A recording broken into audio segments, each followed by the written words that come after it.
Not off the top of my head, no. Well, it is the binding statutory authority for the executive order that you refused to implement and that led to your termination. So it certainly is a relevant and not a terribly obscure statute. Mm-hmm.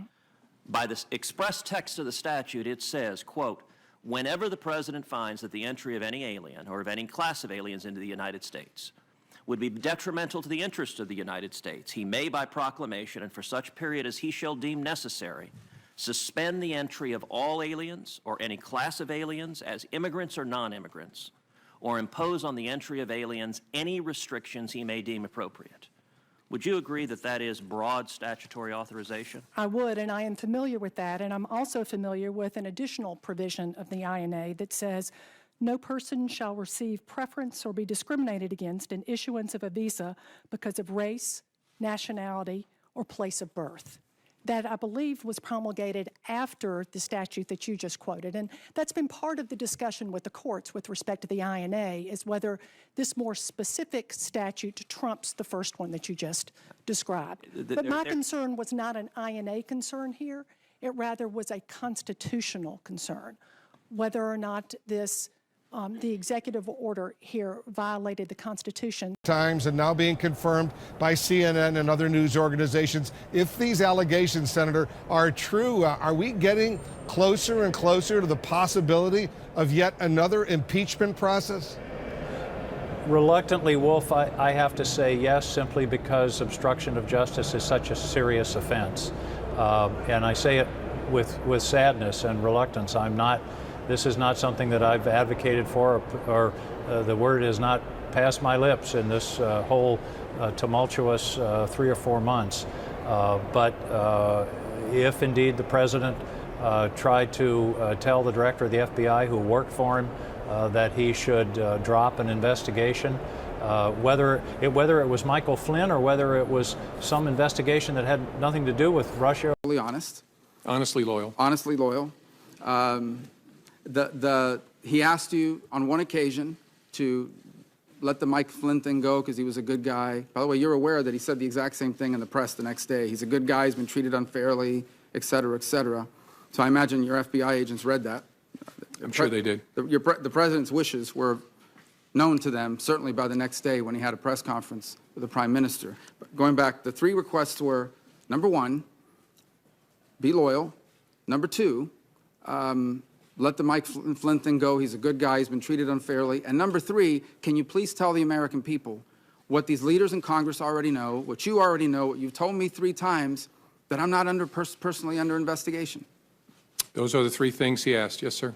You know, this investigation is full of leaks left and right. I mean, we've learned more from the newspapers sometimes than we do from our open hearings, for sure.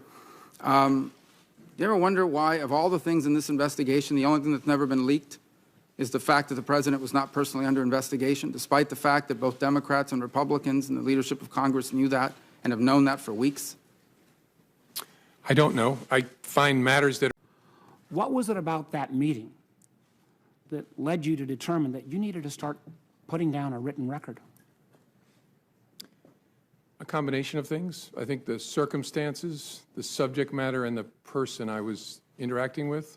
Circumstances first, I was alone with the President of the United States, or the President-elect, soon to be President. The subject matter, I was talking about matters that touch on the FBI's core responsibility and that relate to the President-elect personally. And then the nature of the person. I was honestly concerned that he might lie about the nature of our meeting, and so I thought it really important to document. That combination of things I'd never experienced before, but it led me to believe I got to write it down, and I got to write it down in a very detailed way. Being the eve of the testimony from the now fired FBI Director James Comey, in which he details multiple briefings, multiple events with the President of the United States. And so this has just come out. This is the opening statement for his testimony tomorrow. And so we're just going to all do this together live. I'm going to read for you. That's how we roll at CNN. I'm going to read for you from Mr. Comey's statement ahead of tomorrow. Let's begin, and I have a panel, and we'll dissect all of this as we go through this January 27th dinner. So this is what Mr. Comey writes. The President and I had dinner on Friday, January 27th at 6:30 p.m. in the Green Room at the White House. He had called me at lunchtime that day and invited me to dinner that night, saying he was going to invite my whole family, but decided to have just me this time, with the whole family coming the next time. It was unclear from the conversation who else would be at the dinner, although I assumed there would be others. It turned out to be just the two of us, seated at a small oval table in the center of the green room. 2 Navy stewards waited on us, only entering the room to serve food and drinks. The president began by asking me whether I wanted to stay on as FBI director, which I found strange because he had already told me twice in earlier conversations that he hoped I would stay. And I had assured him that I intended to. He said that lots of people wanted my job, and given the abuse I had taken during the previous year, he would understand if I wanted to walk away. James Comey goes on. My instincts told me that the one-on-one setting and the pretense that this was our first discussion about my position meant the dinner was, at least in part, an effort to have me ask for my job and create some sort of patronage relationship. That concerned me greatly, given the FBI's traditionally independent status in the executive branch. I replied that I loved my work and intended to stay and serve out my 10-year term as director. And then, because the setup made me uneasy, I added that I was not, quote, reliable in the way politicians use that word. But he could always count on me to tell him the truth. I added that I was not on anybody's side politically and could not be counted on in the traditional political sense, a stance I said I was in the best interest of the president. A few moments later, the president said, and I'm quoting James Comey, "I need loyalty. I expect loyalty." I didn't move, speak, or change my facial expression in any way during the awkward silence that followed. We simply looked at each other in silence. The conversation then moved on, but he returned to the subject near the end of our dinner.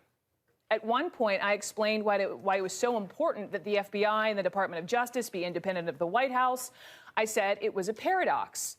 Throughout history, some presidents have decided that because problems come from justice, they should try to hold the department close. But blurring those boundaries ultimately makes the problems worse by undermining public trust in the institutions and their work. Near the end of our dinner, the president returned to the subject of my job, saying he was very glad I wanted to stay, adding that he had heard great things about me from Jim Mattis, Jeff Sessions, and many others. He then said, "I need loyalty." I replied, "You will always get honesty from me." He paused and then said, "That's what I want, honest loyalty." I paused and then said, "You will get that from me." As I wrote in the memo I created immediately after the dinner, it is possible we understood the phrase honest loyalty differently, but I decided it wouldn't be productive to push it further. The term honest loyalty had helped end a very awkward conversation, and my explanations had made it clear what he should expect. During the dinner, the president returned to the salacious material I had briefed him on January 6th, and he had done previously expressed his disgust for the allegations and strongly denied them.